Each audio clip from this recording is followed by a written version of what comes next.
My goodness, 40 episodes of LGR Thrifts. Yeah, here we are. I know the perfect way to celebrate. Let's go thrifting.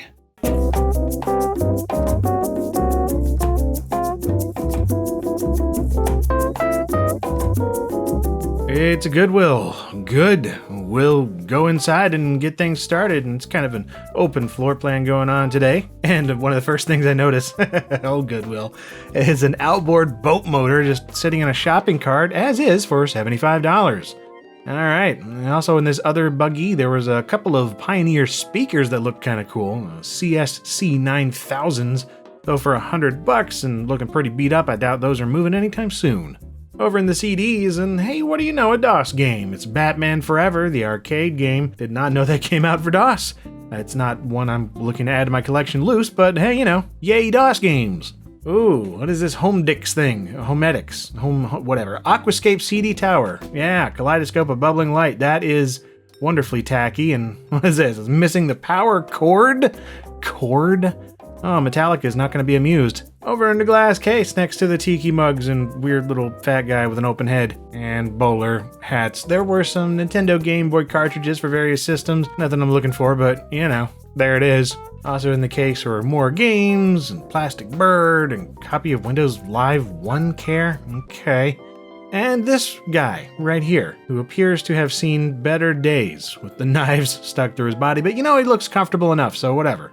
Over in the electronics, and you know, I'm not usually one for dial-up modems. I don't have much use for them, but if this was more complete, I would have definitely wanted to get it. It's the US Robotics Courier 2400 baud dial-up modem.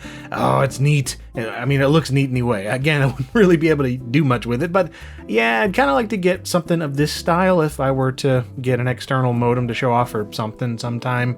Up above here was a kind of a neat little bookshelf stereo system by Realistic. Speaking of wood grain, check out these Bose speakers. I didn't catch the model, but they seem to be some kind of corner speaker setup. They had drivers all around. It was just a neat looking thing, I thought. This caught my eye as well for its circular design. Look at this Harman Kardon CD changer. The way it opens up with this round lid reminds me of like a giant PlayStation 1 or something. I don't know, just haven't come across a CD changer of this style in thrifts before. What is this yellowed thing with brown buttons? A take-along tape player? I guess a kid's battery-powered tape thing? It felt like it weighed like nothing.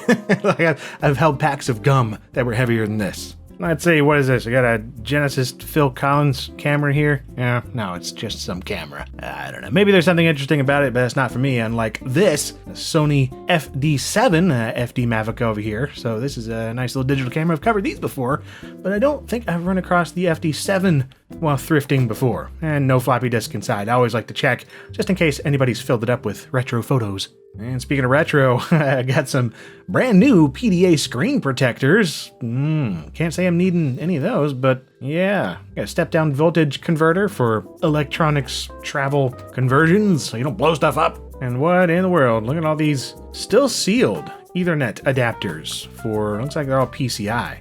That's too bad. Might have grabbed one if they were ISA, but nope. On to another Goodwill. And you know, I didn't notice until I was recording this voiceover, is that a rip-off Star Wars Lego set? Wish I'd noticed it when I was there. It's a little weird. But anyway, up above, I did notice this, a Captain James T. Kirk 12-inch vinyl model kit. I guess it's just a vinyl figure. It's from a company that does model kits. And then checking out the toy section, certainly seems like someone was into Star Trek and then, well, not anymore. There are a good number of random Star Trek, new, old stock items just hanging around. Next generation figures and a skybox, whatever that is. We got a Stardate calendar here for 1997. And why do I feel that this is related? I don't know. I have a non-sport update, the magazine for the discriminating collector of non-sport cards. I like how they put babe in quotes. What the heck?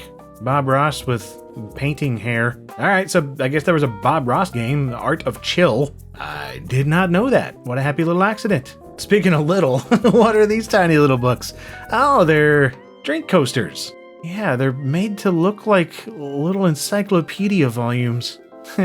Speaking of strange encyclopedia-themed things, check out this lamp. It's got a couple of encyclopedias and various other books. They just glued them together, drilled a hole through the middle, and made it a lamp. I mean, you know, it's pretty enlightening, but here we go. We got some electronics that, for whatever reason, they really catch my eye. Look at that Sharp SA-X50 AV receiver and that blue and red and gold on black color scheme. I really like that. Even that Fisher CD changer down below. I don't know. It's kind of an appealing design, man. AV stuff's good stuff. Ooh, what is this? AC retro keyboard. We got a Yamaha PSR-12. Actually in pretty decent shape. It was $20. No power cord, and yeah, it's just a really simple kind of piano anyway, but more fascinating than most I see at Goodwill. So is this. Oh, this Pioneer stereo receiver model SX990. I was highly tempted to grab this. It was $125 though. Anyway, great looking machine. This is interesting. It looks like this goes to maybe like a portable VCR kind of deal here. Yeah, there's a cable on the back here. It looks like it goes to the VCR, but oh, look, there it is. Yeah, that has seen better days, but you can see the little metal things coming out the side there. It's where you'd put a strap and connect that, carry it around, record with your camcorder, whatever. Oh, look at this lonely little CRT on a table over here. What is this? LXI? Never heard of that. And on the way out there was quite a substantial collection of someone's snow globes they dropped off. Is that a Santa Yoda? Huh.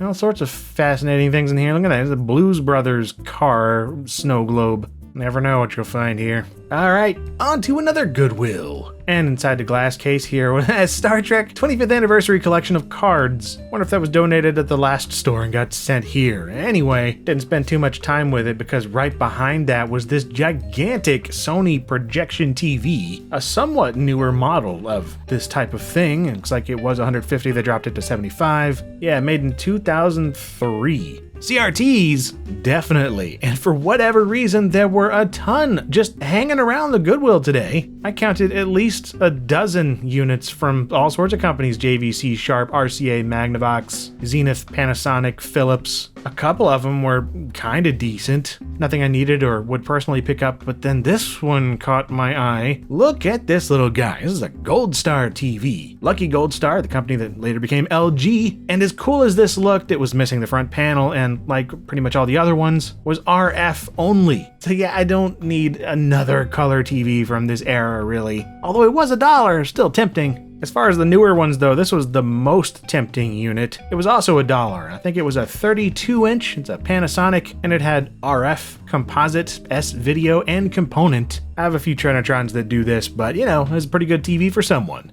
Jesus Christ, that's Jason Bourne. Ah, look at these chairs. I don't know. These designs, they make me happy. Oh, this pattern, it beckons me to live inside of it. Over into Puzzles and Board Games, ran across something that I recognized, and, well, check it out. Men Are from Mars, Women Are from Venus, the CD-ROM game, whatever. I don't really care about the game. I just wanted this package, actually. It's a heart-shaped box for a computer game, and this one's still sealed. It comes with the cardboard cutout to make it so it can stand up. The one I had was just loose. It didn't have the standing parts, so I'll take it. Checking out the keyboards, and well, this one stood out for obvious reasons. It's a pretty generic keyboard, but somebody bedazzled the crap out of it. Kind of impressive, really. Ooh, what is this? Check out this calculator, Sears C1. It's so blue. Ah, yes, I'm absolutely getting this if it's any kind of working condition. And oh man, seems the display is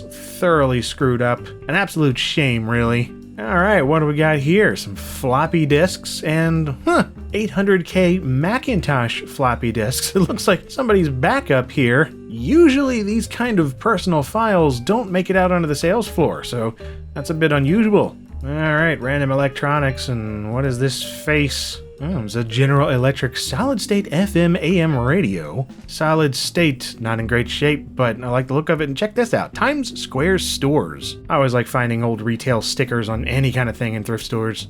And you know, go figure, with all of those CRT TVs, this is the thing that grabs my attention the most. A pair of 9-inch monochrome SVGA displays, both manufactured sometime in the mid-90s, and yeah, these were point-of-sale systems, or attached to them, you know, like cash registers. Neither of them appeared to have any screen burn-in, so I just picked the one that kind of appealed to me the most and took it home. We'll try it out. And one final Goodwill stop for this particular episode.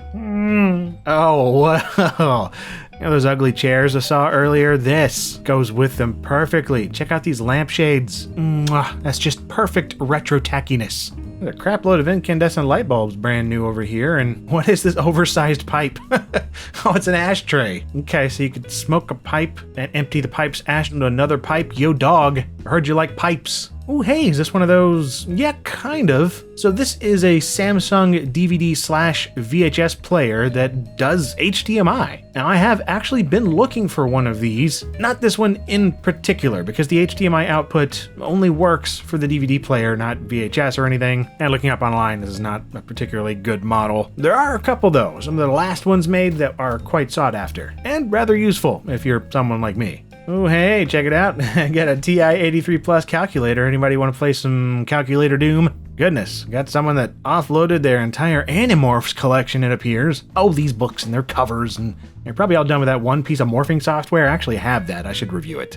Oh, we got another very full set of series of books here. The Young People's Science Encyclopedia. 50s and 60s science books and encyclopedias. I'm always attracted to them for whatever reason. There's the illustrations and outdated information, just the particular way that they tell kids how things work. I don't know. Brings back memories. Now, this one's a new one on me. What is this? The Family Game Book? Games for the whole family. All right, let's see what they got in here. 1960, whatever this is. What kind of games are these? Vacuuming, setting the table, doing dishes and napkins. All right, I'm seeing what they're trying to do here. Check out this foosball table. It's wood. Wooden handles, wooden cabinet. I don't know. I like it. I always like foosball. If I had the space, I might have gotten it. Ooh, my organization senses are tingling. What is this? Well, it's not screws or bait or tools or anything like I thought. It's actually just a bunch of thread. Yeah, it's just a good selection of thread. Organized neatly. Oh, I recognize this. This is a Micron, a microfilm or microfiche machine. Maybe one of the 780 series, perhaps. I don't know. It's a bit older and rather simple, but you know, it's $10, so I'm sure someone will want it. And then as I was about to leave, I noticed this box of goodies on the floor here. And well, it turned out to be a Swan 1011 ham radio, or, you know, amateur radio transceiver from 1970. Other than being incredibly dirty, it looked to be in really good shape, and it was $150 for everything in this container. Microphones, amplifiers, other transceivers and CB radio things, a bunch of spare parts and cables and documentation. Yeah, I'm gonna take this home. And that is it for episode 40 of LGR Thrifts. Didn't get a whole lot today, but you know, it's very LGR type things. A game that I don't care about, but I wanted the packaging for. And this 9-inch mono SVGA monitor. And check it out, the monitor, you plug it into pretty much any PC, really. As long as it has VGA or SVGA connection, there you go. You can play some Secret of Monkey Island and Doom and really whatever else you want to do. Now everything that is red on screen turns black, so it's really dark. Reminds me of what certain gas plasma displays used to do back in the 80s. But yeah, this is really made for text, and it actually has some incredibly sharp imagery. Now as for the Swan/Siltronics 1011 radio, well, there is a lot to unpack, and I am completely unfamiliar with this kind of amateur radio, ham radio, all this kind of stuff. I've never messed with it even once. And plugging it in, it doesn't seem to work. Not only that, but it needs a crap load of cleaning. I mean, this dust and grime and stuff is caked into every bit of it inside and out. Looks like it was left in a barn for 30 years. Maybe it was. Kind of smells like it too, so I don't know what I'm gonna do with this. But who knows? We'll see. I'll either clean it up and maybe try to get it working or hand it off to somebody who can. Either way though, thank you very much for watching this episode of Thrifts, and thank you for the continued support, asking for new episodes. I do them whenever I can, as always. And there is, of course, your own submissions for Thrifts finds that you've submitted my way over the past couple months. So here those are. And as usual, you found a bunch of cool things, so look at all these things. And until next time, we'll see you next time. Thanks for watching.